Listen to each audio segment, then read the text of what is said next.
nossas Bíblias em Gênesis, capítulo 1, versículo 1, nós estamos falando sobre o Pentateuco. Eu comecei a semana passada lendo um pouco sobre o que é o Pentateuco, é a junção dos 5 livros escritos por Moisés, e que a estrutura do Pentateuco, ela é composta por 2 elementos, que é a história e a lei. Então, dentro do Pentateuco, existem 2 elementos que nós temos que prestar bastante atenção para que não haja confusão, porque o surgimento das seitas, o surgimento das heresias, são justamente por não entenderem a estrutura da palavra de Deus, por não entenderem a estrutura que a palavra de Deus foi feita, e gera-se confusão, e cria-se heresias, cria-se falsas doutrinas, e dentro dessas falsas doutrinas, religiões que não estão de acordo com a palavra de Deus. Então é preciso ter cuidado. O Pentateuco, ele é composto por 2 elementos, que é a história e a lei. Então, quando a gente entende que o Pentateuco, que são os primeiros 5 livros da Bíblia, ele é composto primeiro de história, ele compõe a história do início do povo de Deus, do início da história de Deus com esse povo, e também uma lei que esse Deus criou e deu a esse povo. A gente vai entender o Pentateuco, a Torá, a palavra de Deus, e não vamos criar confusão com leis que estão escritas no Levítico, que estão escritas dentro da Torá, leis que foram dadas a uma nação, a um povo exclusivo, que não é geral sobre toda a humanidade. Então, quando a gente entende isso, a gente passa a entender por que Jesus, quando esteve na terra, Jesus ele fez milagres aos sábados. Ele pediu para os discípulos colher espiga de milho no sábado, e ele foi criticado por desobedecer aquilo ali, segundo a visão deles.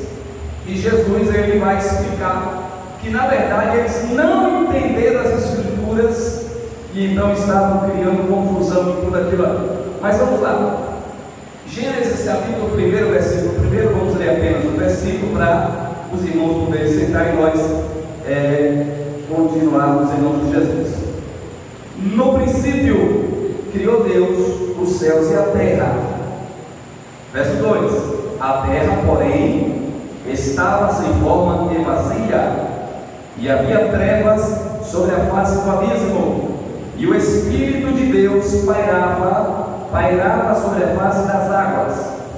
E disse Deus: haja luz, e houve luz. E viu Deus que a luz era boa, e fez separação entre luz e trevas. E chamou Deus a luz dia, e as trevas noite. E houve tarde e manhã o primeiro dia. Amém? Pode sentar-se em nome de Jesus. Aqui está o primeiro livro do Pentateuco, que é o Gênesis. Gênesis é o nome grego. Gênesis é o nome grego dado ao primeiro livro da Bíblia.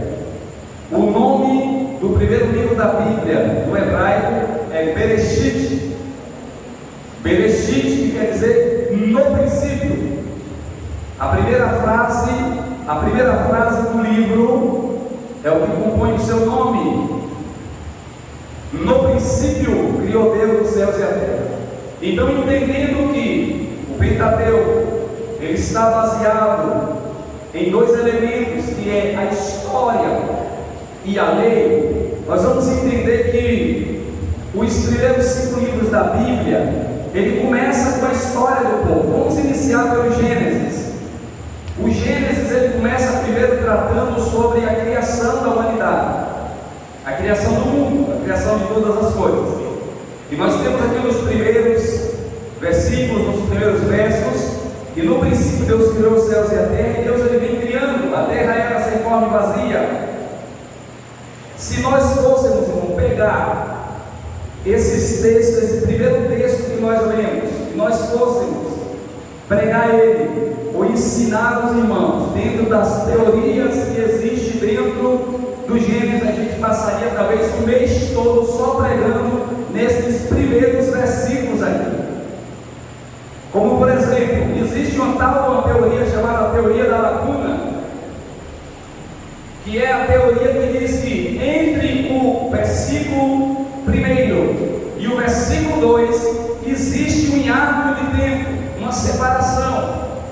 porque acredita-se que Deus não criaria a terra vazia, nem criaria ela sem forma.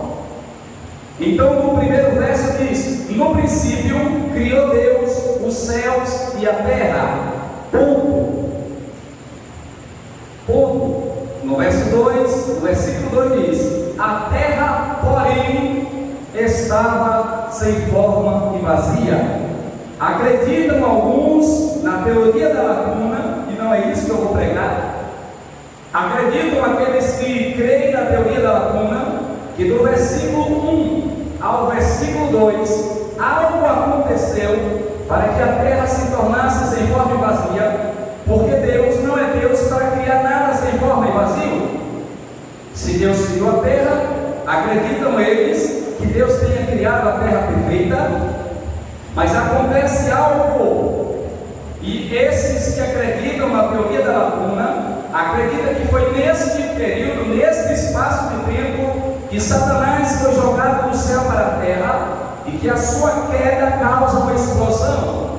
E quem crê nisso se baseia em textos que estão no profeta Isaías, que fala: Isaías capítulo 14, ó estrela da alva, como caístes do céu, e a tua queda provocasse grande explosão. E eles acreditam que na queda de Satanás, a terra se torna sem forma e vazia. E agora Deus vem, porque a princípio, quem crê nessa teoria, acredita que a princípio a terra, ela era habitada por seres celestiais. Inclusive entre esses seres celestiais estava um chamado Lúcifer. E a terra era coberta por pedras preciosas, onde eles andavam sobre as águas.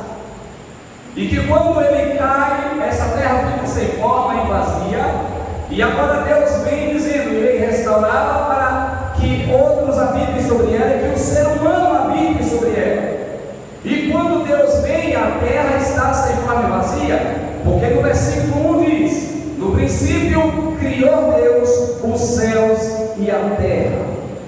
Versículo 2: a terra, porém, estava sem forma e vazia. Os que acreditam na teoria da lacuna dizem que a terra estava, porém a terra estava sem forma e vazia, é a mesma palavra em hebraico usada quando a mulher de Ló tornou-se uma estátua de sal. A mesma palavra hebraica usada e a mulher de Ló tornou-se uma estátua de sal, é a mesma palavra usada aqui, que diz que a terra estava, ou a terra tornou-se sem forma e vazia. Para que a terra viesse e tornasse sem forma e vazia, algo deveria ter acontecido para que ela estivesse assim. Então, quando Deus vem restaurar a terra está sem forma, vazia e totalmente coberta por água. Não tem lugar seco na terra, tudo é água, ela não tem forma. Então Deus começa a preparar a terra para que o ser humano viesse habitar. Quem está me ouvindo, diga amém.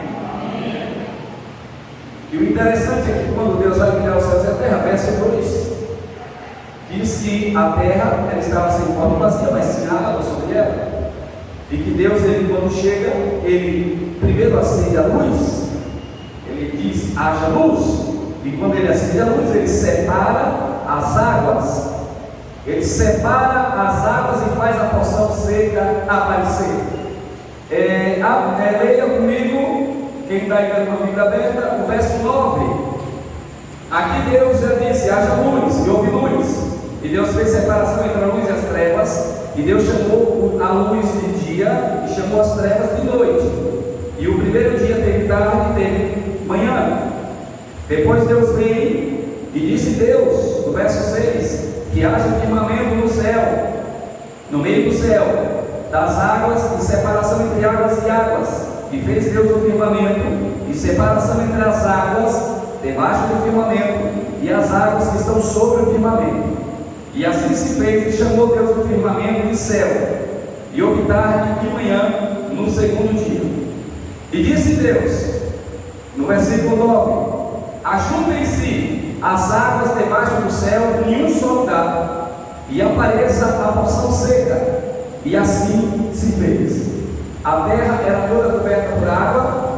Então o que é que aqui no versículo 9 Deus faz? Deus puxa toda a água que está junta, Ele puxa a maioria da água toda para um lugar. Nós sabemos onde é esse lugar? Sim ou não? Quem sabe? Deus puxa toda essa água que está cobrindo o planeta para um único lugar. E nós sabemos onde é. Eu tenho certeza que você sabe. Absoluta. Não, a terra já era um mar completo, né? Tinha um mar todo. Aí ele fez no segundo dia essa separação da de cima, da de baixo, do firmamento, mas as que estavam na terra, mesmo em cima, ele puxa para um lugar, na terra. Na terra. Oi? Alguém falou? Uma parte foi para baixo, mas ele puxou tudo para um lugar e está até hoje. Na verdade, está voltando, né?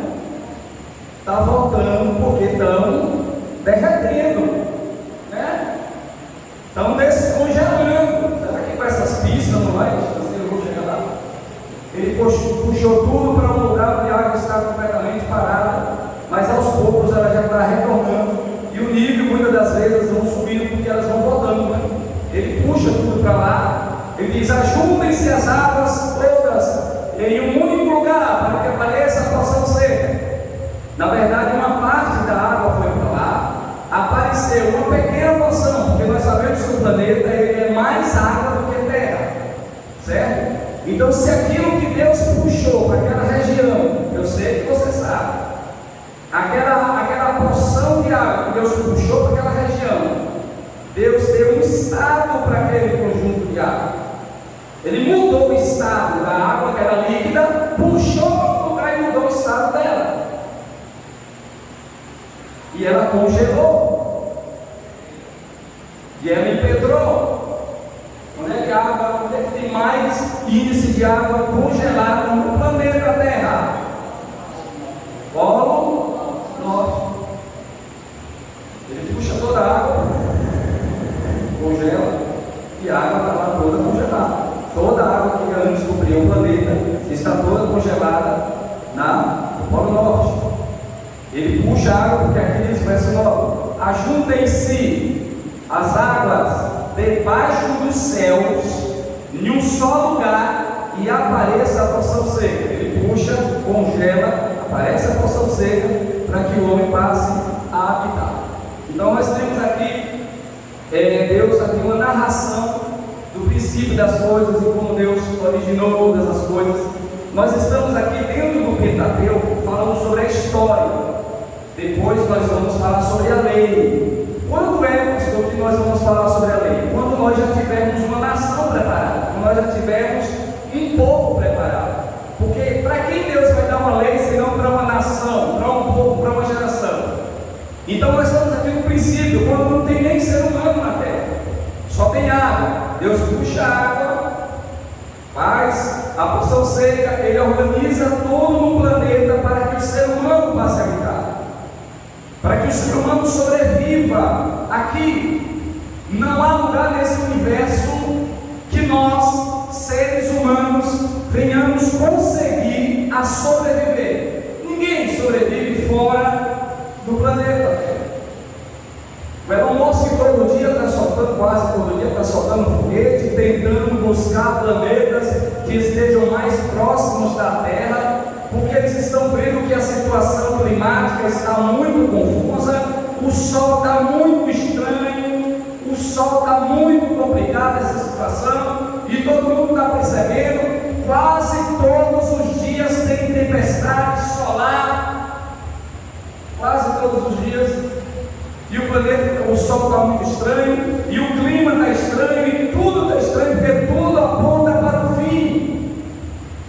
Tudo aponta para o final, como Deus assim já previu para nós, e a própria palavra de Deus ela já previu. E lá em Pedro está escrito que a terra, uma vez, ela foi destruída por Deus pelas águas, mas desta última vez não será mais por água, mas sim por fogo será desfeito, ardendo em fogo, como se funde um objeto na brasa no fogo. E todos nós sabemos que esse planeta será, o seu fim, segundo a narração bíblica, será destruída pelo fogo. Então agora Deus ele vai preparar o planeta para o ser humano, para que ele venha habitar sobre a terra e deixa as condições no estado perfeito para que o ser humano sobreviva. Então nós temos aqui a narração das primeiras coisas que surgiram. Aqui é o capítulo de número 1 de Gênesis. Nós vamos para o capítulo de número 2. A partir do versículo 4 nós vemos Deus agora vai formar o homem.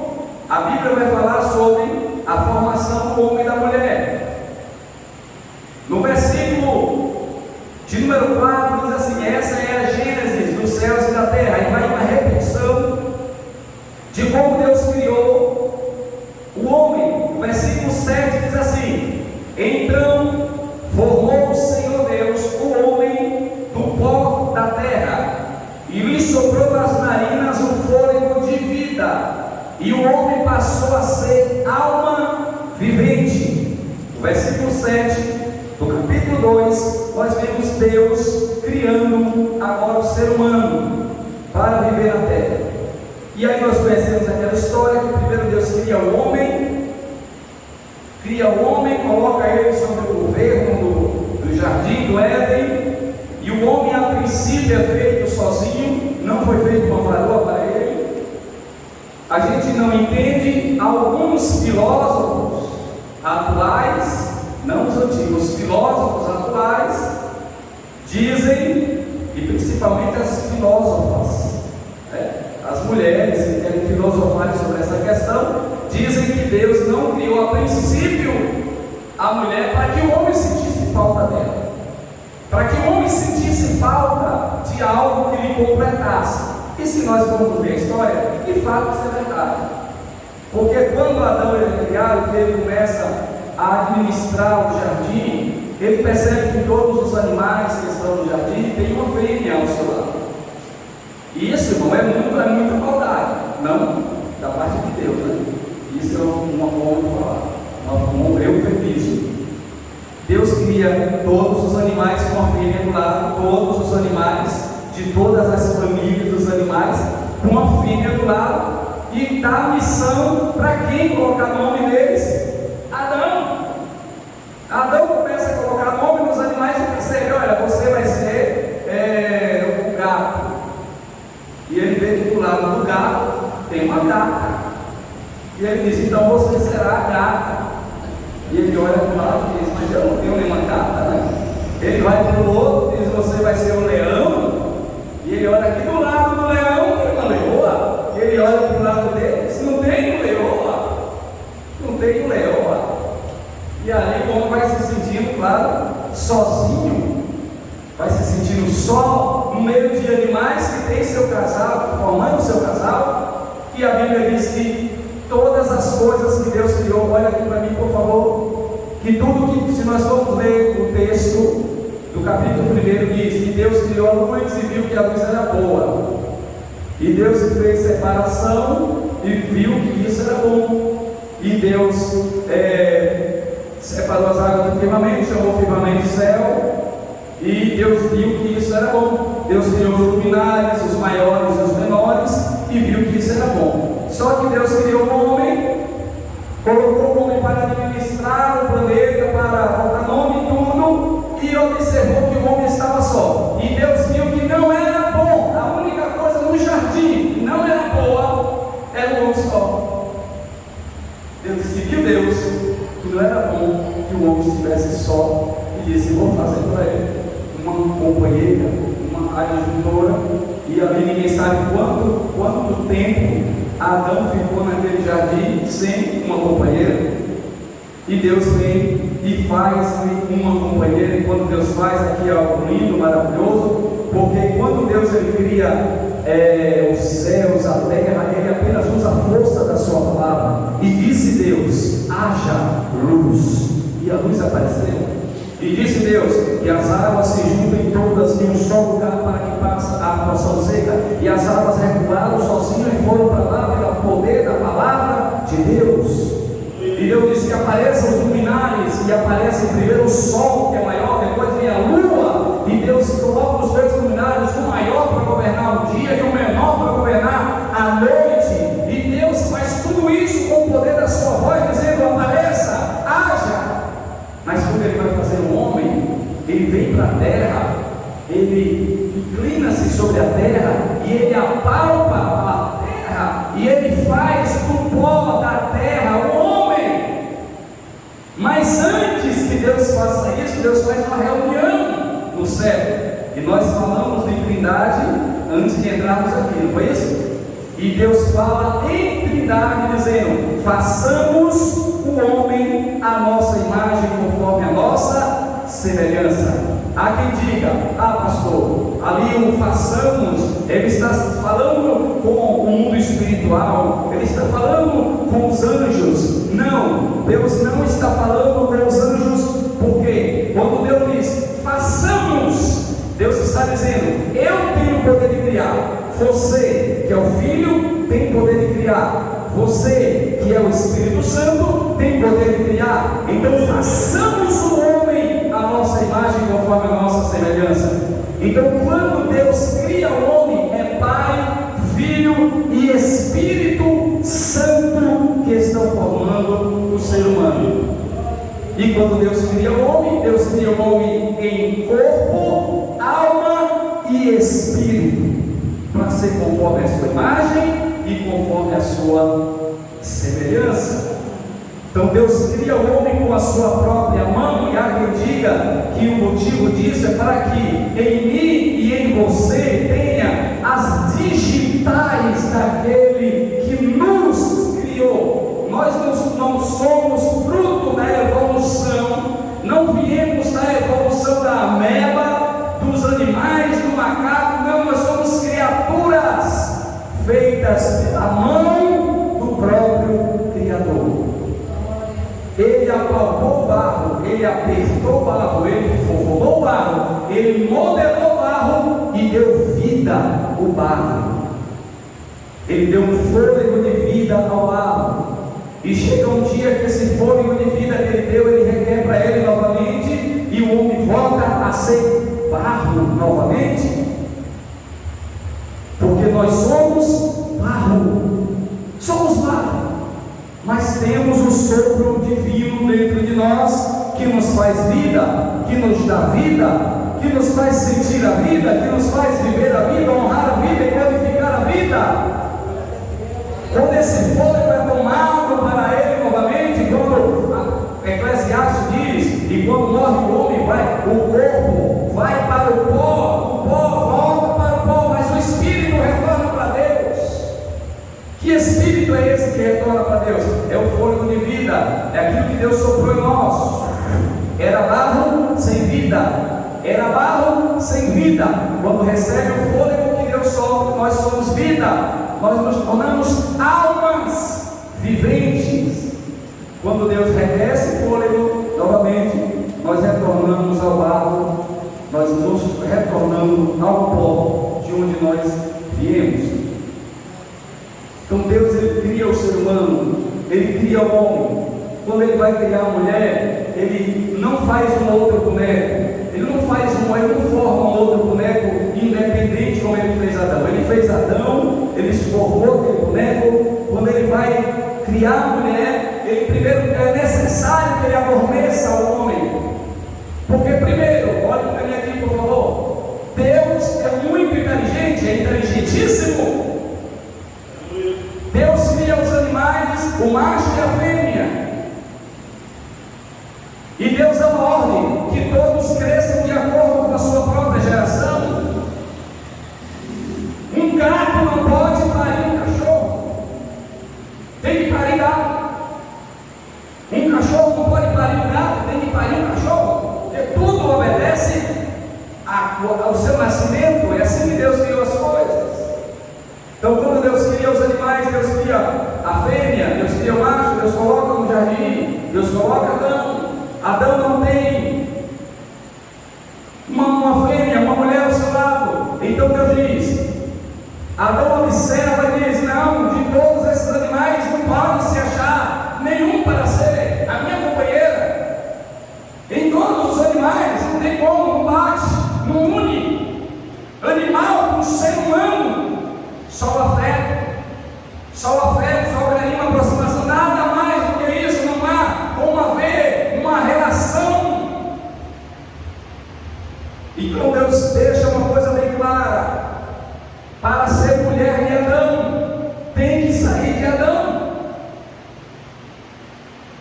Aí Deus dá um sono para Adão, ele adormece e Deus tira a Eva de dentro do próprio Adão.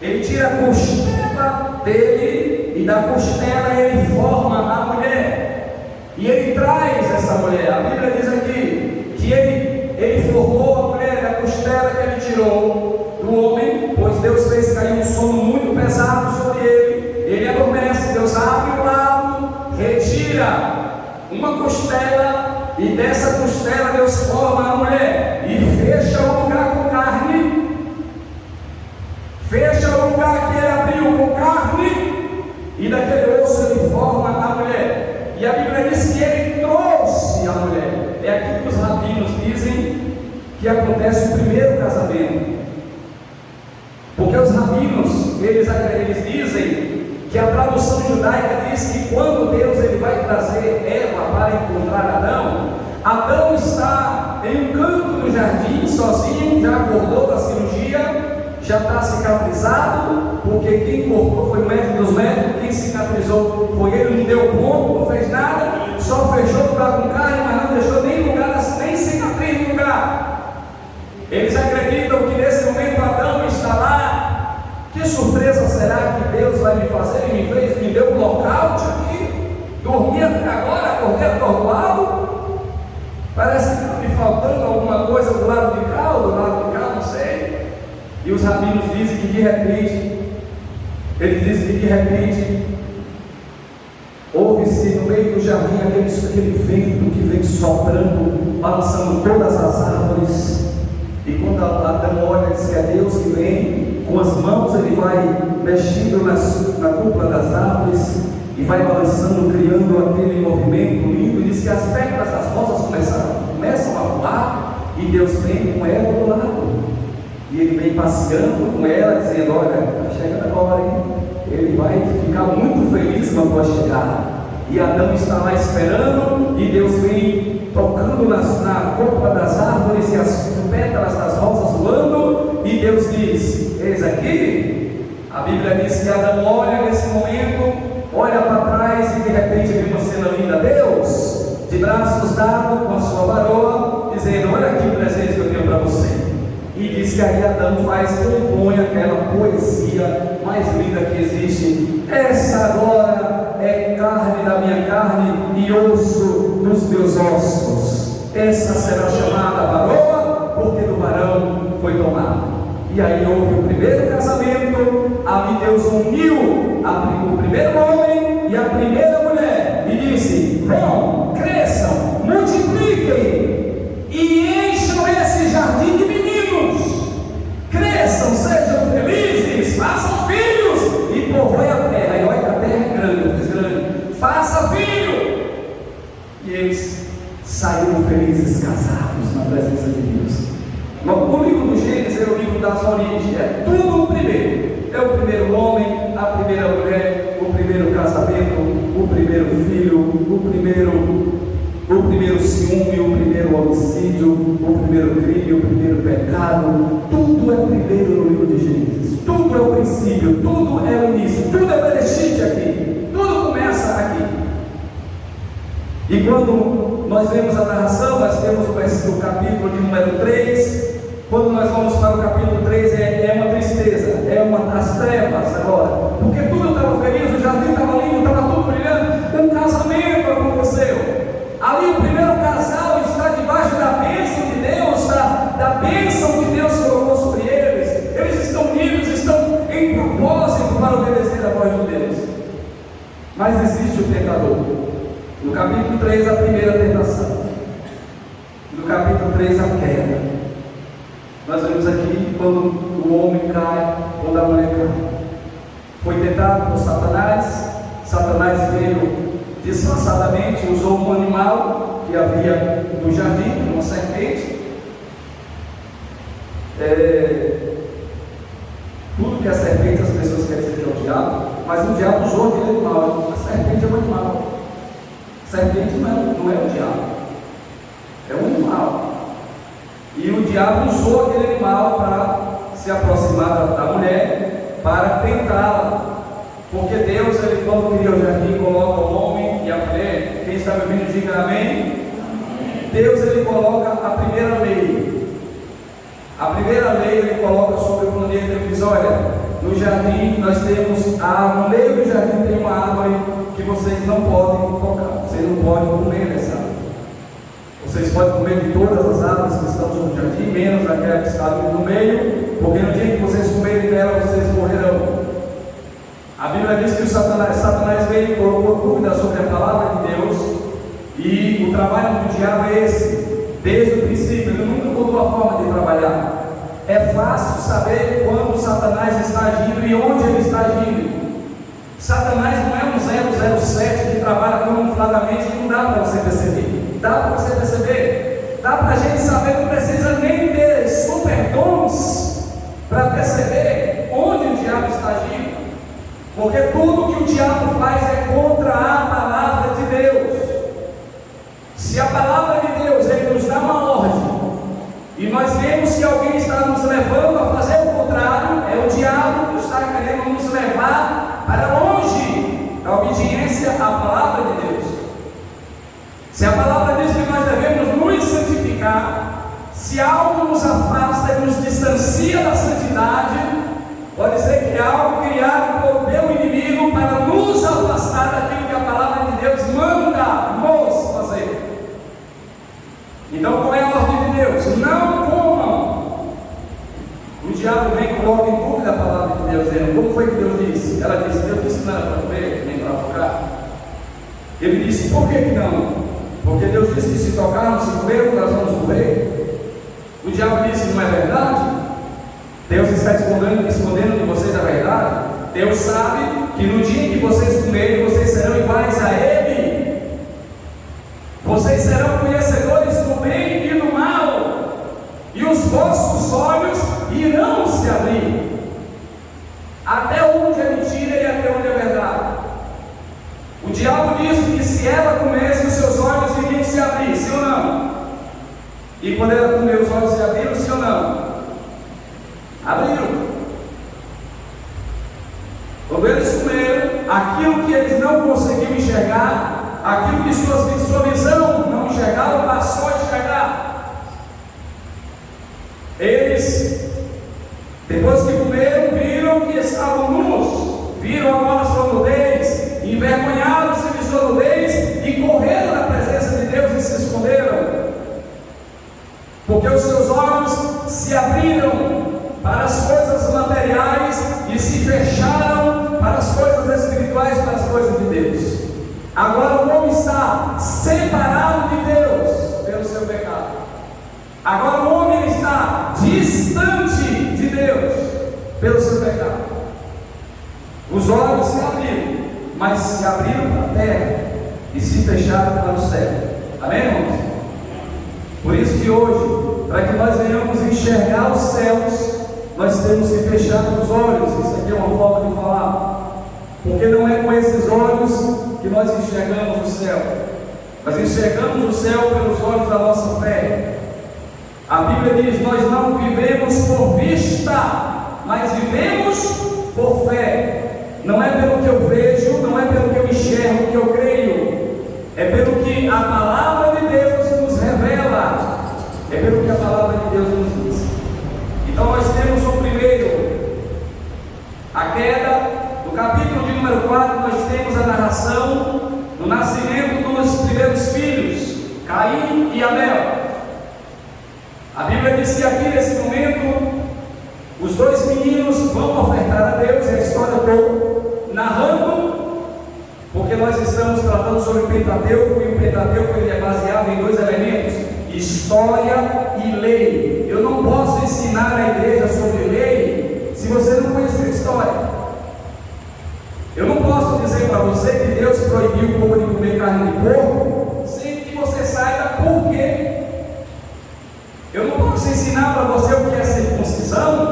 Sem que primeiro você conheça a história. Por que circuncisão? Onde nasceu a circuncisão? Qual foi o primeiro homem a ser circuncidado? Por que tem circuncidade? A circuncisão era onde?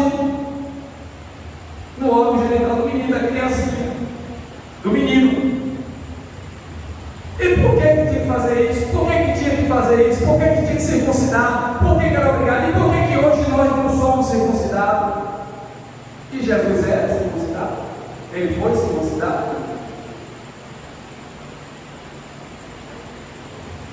Então, eu não posso pregar sobre a lei sem que antes nós conheçamos a história. Então, o Pentateuco ele é baseado nisso.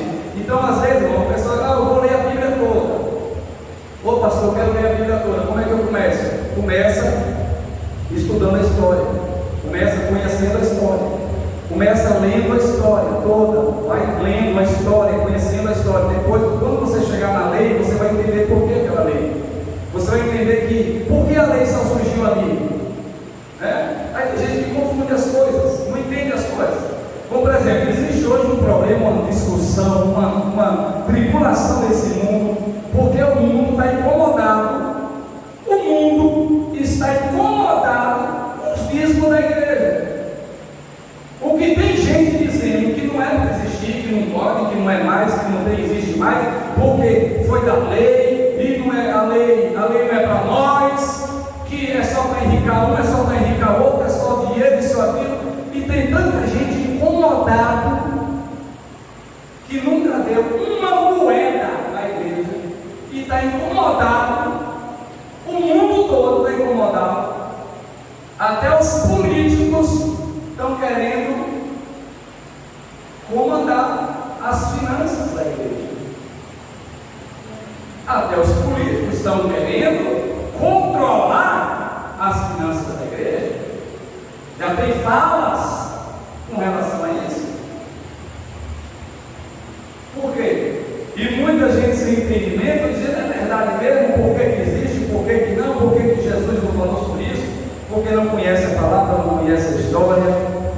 A lei foi surgir lá na frente, a lei foi surgir lá quando Moisés começou a estruturar o povo de Israel, mas o dízimo surgiu lá em Abraão, quando Melquisedeque apareceu, que trouxe ali o vinho e o pão, simbolizando o cálice, o corpo e o sangue do cordeiro, e Abraão deu a ele o dízimo de todas as coisas, e ali inicia, e é claro que isso veio bem antes, né? Bem antes de Melquisedeque já existia aquilo ali, essa cultura entre eles. Então, conhecer a história, para que nós venhamos estar diante do Pentateuco, lendo, sabendo, olha, isso aqui é muito importante. Então, a gente está aqui diante da história. E o Gênesis guarda muita mensagem que nós não devemos fechar os olhos diante delas. Então, nós temos aqui agora o primeiro ser humano, os primeiros que ofertaram a Deus, Caim e Abel. A Bíblia diz que Caim ele era lavrador, ele plantava, ele era agricultor. Abel era pastor de ovelhas. E um dia os dois foram ofertar a Deus. E a Bíblia diz que Deus, olhando para a oferta de ambos, aceitou a oferta de Abel e rejeitou a oferta de Caim. Alguém pode dizer, Deus tem favoritismo? Não, Deus não tem favoritismo, até porque Deus explica quando Caim ele se sente triste pelo fato de Deus não ter aceito a sua oferta. Quando Caim ele não aceita, ele cai o seu semblante, ele fica entristecido. Olha o que é que Deus diz para ele. Vamos lá, capítulo de número 4 de Gênesis, versículo 4 ao 7. Capítulo 4, versículo 4 ao 7 diz assim: Abel, por sua vez, trouxe as primícias do seu rebanho e da gordura desse. Agradou-se o Senhor de Abel e de sua oferta, ao passo que de Caim e da sua oferta não se agradou. Irou-se por sobremaneira Caim e decaiu-lhe o semblante, Ele ficou triste, ele ficou muito grato, porque Deus não aceitou. Verso 6: Então lhe disse o Senhor: por que andas irado e por que decaiu o teu semblante? Se procederes bem, não é certo que serás aceito. Se todavia procederes mal, eis que o pecado jaz à porta, e o seu desejo será contra ti, mas a ti cumpre dominá-lo. Aqui Deus está dizendo: por que você está triste aí porque eu não aceitei sua oferta? Se você fosse bom, se o seu coração fosse bom, eu teria aceitado sua oferta. Mas o seu coração não é bom. O coração do seu irmão é bom, por isso eu aceitei a oferta dele. O que Deus está dizendo para Caim é assim: eu não sou comprado com ofertas. Não é com a sua oferta, não é por causa da sua oferta que eu vou te aceitar. Não é trazendo uma oferta do melhor legume que você tem na sua fazenda que você vai fazer com que eu aceite a sua índole ruim. Porque antes de eu olhar para a sua oferta, eu peço o seu coração. Antes de eu olhar para o que você está trazendo, eu olho para o que você é na sua essência. Antes de você depositar a sua oferta no meu altar, eu já sondei, já esquadrinhei, já pesei, já medi toda a sua vida. E eu não sou obrigado a aceitar a sua oferta ou aceitar você por causa da sua oferta. Aí Jesus um dia estava vendo as pessoas ofertando. Jesus ele diz assim: olha, se você vier ofertar na casa de Deus e você perceber, presta atenção, você perceber que o seu irmão, não é você ter algo contra ele não, se você perceber que ele tem algo contra você, deixa a tua oferta aqui, não oferece a Deus ainda, deixa a tua oferta, vai lá e conversa com o teu irmão, regulariza a tua vida com ele, depois volta para ofertar o Senhor. Porque antes que você oferte, Deus pesa o seu coração, Ele pesa a sua vida, Ele pesa como está a sua alma e o seu espírito. Então Caim ele foi, levou para o seu coração, não era bom, a sua oferta não foi aceita, mas ele decaiu no seu semblante, e Deus vai e diz: olha, eu não rejeitei você por favoritismo, eu pesei sua vida antes, eu pesei tudo em você, eu pesei o seu espírito, pesei sua alma, pesei tudo. E outra coisa, eu sei que a intenção do seu coração é ruim, e você está com desejo de matar seu irmão, mas é responsabilidade sua resistir e não fazer isso. Deus não amarrou as mãos de Caim, Deus não amarrou os pés do Caim e disse: eu te proíbo, porque Abel, quem está me ouvindo, diga bem. Abel era um sujeito bom, sim ou não? Sim, né? Era um servo de Deus, sim ou não? E Deus livra o seu servo, sim ou não? Por que Deus não livrou Abel ali? Por que Deus não amarrou as mãos do Abel, do Caim, amarrou os pés do Caim e não disse: você não vai matar meu servo não? Abel é meu servo, você não vai matar o meu servo. Deus disse: olha, eu sei que você quer matar ele, eu sei que você está desejando matá-lo, mas eu digo a você: não faça isso. Não faça isso. O pecado já está dormindo na tua porta, já está na tua porta, já reside, já mora na tua porta, mas é responsabilidade sua resistir, dominar. Só que Caim não domina e ele vai e mata. Ele comete o primeiro homicídio, o primeiro assassinato, ele mata assim. E Deus não livra. Deus não livra a terra por isso. Significa, irmão, que Deus ele livra os seus servos? Sim, Ele livra. Deus é o Deus do livramento, Deus é o Deus da misericórdia. Mas significa que quantos dos nossos irmãos já morreram? Quantos crentes já morreram? Em todas as condições. E muitas das vezes: não, mas Deus não deveria ter livrado. Deus sabe de todas as coisas. Deus não livrou Abel. Deus não livrou Estevão. Deus não livrou Pedro. Deus não livrou Tiago. Deus não livrou ninguém daqueles irmãos que morreram pelo Evangelho. Todo mundo passou pela morte terríveis. Então significa que Abel assumiu a sua missão de ser um fiel, verdadeiro de Deus, e ele morreu por ser fiel. ao Evangelho e eles morreram pela sua fidelidade ao Evangelho. Mas nós vivemos em uma geração que não aceita morrer pelo Evangelho, porque isso é uma afronta ao crente morrer. E não é. E não é. Jesus disse: se você amar a sua vida mais do que a mim, você vai perder sua vida para sempre. Mas se você entregar a sua vida pelo amor a mim, você vai salvar a sua vida para todo sempre. Você vai ter uma vida que nunca mais terá fim. Abel foi o primeiro fiel a morrer, por ser fiel. E nós não somos melhores do que Abel. Se tivermos que morrer pelo Evangelho, temos que morrer pelo Evangelho. Se tivermos que padecer pelo Evangelho, temos que padecer pelo Evangelho. Os discípulos não foram poupados da dor de serem fiéis ao Evangelho, porque a nossa geração, que parece ser a última, parece que somos a geração do arrebatamento, porque que a nossa não aceita morrer, não aceita nem afronta, não aceita nem um olho feio para você que não está pregando. Não.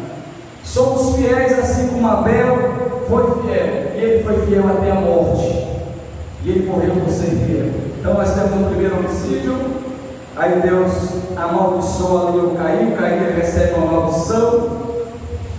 Aí, irmãos, existe uma grande, que nós não vamos ficar aqui debatendo essas questões, até porque o livro de Gênesis, principalmente no começo, ele não está muito preocupado nos detalhes. É um livro que ele inicia as origens, e ele vem acelerando, porque o propósito é chegar no começo da geração que Deus vai tirar o seu filho. Porque quando Adão ele cai, que ele comete o pecado, ele condena toda a humanidade. Toda a humanidade é condenada por ele. Mas quando Deus vem para dar a sentença de Adão, a sentença da humanidade, a Bíblia diz que Deus ele vem e diz: olha, a semente da mulher, a semente que nascerá da mulher, ela vai destruir e esmagar a serpente, e vai devolver a vocês o direito de vocês voltarem para esse paraíso agora. Porque vocês estão sendo colocados para fora do paraíso, porque estão em pecado. Vocês estão sendo colocados para fora do paraíso até que ele venha. Quando ele vier, ele vai devolver a vocês o direito de voltar para o paraíso novamente, de entrar ao Éden novamente. E quando Deus desce lá, Deus diz: a semente da mulher vai nascer um. E esse que vai nascer vai trazer o direito, ele vai devolver o direito de vocês entrarem no paraíso novamente. Aí quando Jesus está na cruz do Calvário, ele está pregado no meio, do lado direito há um malfeitor, do lado esquerdo há um outro malfeitor. Um dos olha para Jesus e diz: Senhor, eu sei que tu és fiel e és justo, nós merecemos o que estamos recebendo, mas o Senhor não merece, porque veja o que é justo. Quando chegar no teu reino, lembra-te de mim, por favor.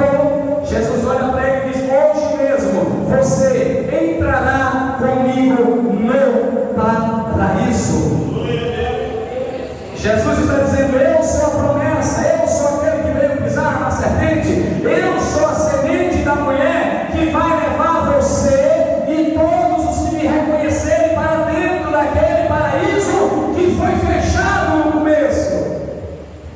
E a porta do paraíso se abriu, e nós agora, todos os irmãos que estão partindo na nossa frente, estão lá nos aguardando, estão aguardando o arrebatamento para ressuscitarem e nós subimos com o Senhor para as bodas do Cordeiro. Quem está me ouvindo, diga amém. Amém. Quem tem essa esperança no seu coração, diga amém. Amém. Então Deus ele sabe. Então existem muitas especulações, como por exemplo uma pergunta que muitos se dizem: se Adão só teve ali o Caim e o Abel, e o Caim matou Abel, aí lá vai dizer que ele fugiu, né? Ele diz que ele fugiu da presença do Senhor. O capítulo 4, versículo 16 diz diz: e retirou-se Caim da presença do Senhor, e habitou na terra de Nod, no meio do Éden, ao oriente do Éden. Aí no versículo 17 diz: e habitou Caim com sua mulher, ela concebeu e deu à luz a Enoque. Caim edificou uma cidade e ele chamou o nome de Enoque, o nome de seu filho. E aí existe aqueles que são contra a Bíblia, que dizem: olha, quem foi que Caim se casou, já que Adão e Eva só tinham tido eles dois, e um matou o outro, eles casaram, ele casou com quem? E aí cria uma grande confusão, e nós temos que entender uma coisa: o livro do Gênesis, principalmente o começo, é um livro que ele está contando uma história que não obedece a dias e noites como nós. Aqui não é um dia para noite. Por exemplo, Caim matou Abel. Você sabe com quantos anos Caim matou Abel? Quem sabe aí? Ninguém sabe, né? Mas ele já era adulto, sim ou não? Os dois já eram adultos aqui, certo? Já era adulto. E nós devemos levar em consideração que o ser humano aqui vivia 900 anos, 800 anos, 500 anos. Então imagine que quando Caim matou Abel, ele já tinha uns 300 anos. E você acha que só tinha eles dois? Adão só ficou neles dois, 300 anos? Adão teve Caim, teve Abel, ficou com dois ali, aí os dois cresceram, e vocês sabem como é o crescimento de Gênesis, né? Cresce 100 anos, 200 anos, 300 anos, e Adão e Eva envelhecendo, dizendo: vamos fazer outra coisa, deixa o outro matar o outro, deixa criar 500 anos para ele fazer filhos e filhas. Quando ele matou o outro aqui, já estava adulto, e esse adulto aí, irmão, ele 200 anos para cima. Então ele já tinha tido filhos e filhas, ele casou com uma das irmãs. E diz aqui, ó, vamos lá, versículo 16: e retirou-se Caim da presença do Senhor e habitou na terra de Nod, uma cidade que já tinha gente morando lá, a oriente do Éden. Ele foi para uma cidade que já tinha gente morando. A população, o Brasil tem quantos anos? 500 e alguma coisa. 500 e alguma coisa. Quantos habitantes o Brasil tem? Quantos habitantes nós temos hoje? 200 e alguma coisa aqui. De habitantes? 200 milhões? De habitantes? Em 500 anos nós temos? Em 300 anos nós temos quantos habitantes? Então imagina que esse período em que um chegou a matar o outro foi um período muito longo em que a Bíblia não está preocupada em dar esse detalhe. E a terra já tinha, e ele já tinha 300 anos, e já tinha crescido, já tinha cidade. A Bíblia está narrando aqui apenas o primeiro homicídio, o primeiro crime, o primeiro fato que aconteceu. Mas nós temos que entender que os dias contados aqui não são como os nossos dias contados aqui hoje. Eles eram adultos já, certo? Já existiam filhos e filhas. Então o primeiro homicídio aconteceu aqui, nesse momento. E quando ele comete o homicídio, ele é amaldiçoado. E também ninguém sabe do dia em que ele matou o seu irmão, com quantos anos depois ele foi se casar com essa mulher. Aqui não diz com quanto tempo foi. Se foi uma semana, se foi 3, se foi 100 anos, se foi 200 anos depois. Então, quem fica querendo procurar contradição na Bíblia, fica dizendo: não tem que Caim casou, então se só forem os dois. Nós temos que entender que a narração do Gênesis, ele tem um objetivo. Ele traz as origens das primeiras coisas que aconteceram. Primeiro casamento, primeiro união, primeiro crime, primeiro pecado. Ele vai trazer as origens de tudo. E quando você vai perceber, o que nós estamos narrando aqui, quando ele chegar do dilúvio para frente, a narração começa a ficar mais lenta. Quando você pega do dilúvio para frente, a narração já começa a ficar detalhada. Você já vai perceber que dos filhos de Noé em diante, um foi para a Europa, o outro foi para a Ásia, o outro se dirigiu à região da África, e dali as gerações começaram, as filhas começaram a se formar. Aí foi se edificar uma torre em Babel, porque do dilúvio em diante a narração começa a ficar mais lenta. Quando chega em Abraão, olhe para mim aqui por favor. Quando chega em Abraão, a história toda vai se resumir em 3 pessoas: Abraão, Isaac e Jacó. Até o final do Gênesis, você só vai ver vai falar dessas três pessoas. Você vai ver que no capítulo 12 em diante, Deus chama Abraão, aí Abraão vai com Sara, e Abraão não tem filho, e Abraão vai, e Deus promete um filho. Abraão tem o filho da escrava, e Abraão expulsa o menino, e depois Abraão vai, e Deus diz: é seu, o filho que eu quero ter é seu, e diz: aí depois tem um menino, e lá vai, depois do menino, e Deus vai. A história começa a parar dentro dessa família. De Abraão vem Isaac, nós vamos ver Isaac fica sem casar até a mãe morrer, depois a mãe morre, Isaac casa, depois tem 2 filhos, e os filhos são Esaú e Jacó, e fica ali, depois vai saber, depois a história vai para a vida de Jacó e fica parada em Jacó. Está vendo que a história agora já não está falando de uma humanidade, já não está falando de um Caim, de uma descendência, ela vem afunilando, até nós chegarmos no final de Gênesis. Qual é o final de Gênesis? Aí vem Jacó vai lá, engana seu pai, foge da terra dos parentes de sua mãe. Quando chega lá, ele se apaixona por uma moça, a moça que ele vai casar. O sogro dele engana ele casa com a outra, depois ele trabalha mais 7 anos para casar com a outra. E a vida fica toda em torno de Jacó. Depois o que é que acontece? Jacó, esse negócio aí, ele casa com 2 mulheres. As 2 mulheres têm 2 concubinas, e nesse negócio Jacó tem 12 filhos.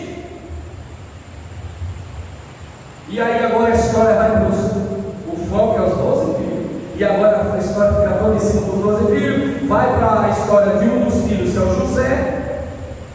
No final do Gênesis, a história toda do Gênesis se concentra na vida de José, um dos 12, do José, porque o José foi o que teve o sonho, o José foi o que Deus disse, dos 12, você, porque Deus vem afunilando, porque Deus tem que trazer o seu filho para a terra, para morrer pela humanidade. Então Deus está preparando um caminho, uma trajetória, Deus está criando uma história, Deus está criando uma direção, e Deus vai afunilando, vai trazendo até chegar aqui. E quando nós chegamos em José, o que é que acontece? O José, ele é vendido, vai parar no Egito. Deus mandou a fome na humanidade. A família do José toda é socorrida pelo José. E no final da história, o José, que é governador agora, diz: venha minha família toda morar comigo. Aí lá vai, final de Gênesis, finalzinho, no final. Gênesis tem 50 capítulos. No último capítulo nós estamos vendo toda a família de Jacó entrando no Egito. E aí nós vamos para o Êxodo. E o que é o Êxodo? Nós vamos falar semana que vem. O Êxodo é esse povo que entra como livre, se torna escravo, e o final do Êxodo é o quê? O final do Êxodo é esse povo sendo tirado por Moisés e levado para onde? Para o deserto, onde Deus vai dar a lei. Isso é o Pentateuco, história e lei. Deus traz a história, cria a lei, tudo preparando para trazer o seu filho do céu para a terra para salvar a humanidade. Mas por que Deus precisa criar uma lei? Porque Deus, Ele não gosta, Ele nem quer. Porque tudo que Deus faz, Deus cria leis, Ele faz princípios. Então Deus cria um povo, regras, leis, para que esse povo seja puro, seja santo. É preciso ter lei, ter ordem, ter decência, porque Deus é assim. E para entrar no céu, sim, é preciso obedecer regras. Sim, para entrar no céu, é preciso sim guardar princípios. Para entrar no céu, sim, é preciso guardar os princípios. Jesus disse: eu sou o caminho, a verdade e a vida, e ninguém vem ao Pai se não for por mim. Jesus disse: eu sou o princípio de Deus. Eu sou o princípio. Eu vim trazer os princípios eternos para que vocês, através desses princípios, entrem no reino de Deus. Porque Jesus, Ele pegou um sujeito da lei, Ele pegou um sujeito, porque nós, hoje, a nossa geração, a gente quer pregar para o ímpio assim: Deus é bonzinho, Deus te aceita do jeito que você é, Deus te aceita assim. E Jesus chegou lá para um rapaz da lei, o Nicodemos, até bondade, e Jesus chegou para ele, não me deu conversa, disse: meu jovem, o cara deu um elogio para Jesus: Senhor, tu é do céu mesmo, não pode ser do céu se não fazer essas coisas, tu é do céu. E Jesus disse: sim, mas deixa eu falar a verdade, se você não nascer de novo, você não entra no reino de Deus. Mas o Senhor, eu sei que eu sou do céu, e como eu sou de lá, eu estou dizendo: se não nascer da água e do Espírito, não entra no reino de Deus. Porque tudo para o reino de Deus existe princípios. Amém? Fique de pé em nome de Jesus, vamos orar agradecendo o Senhor.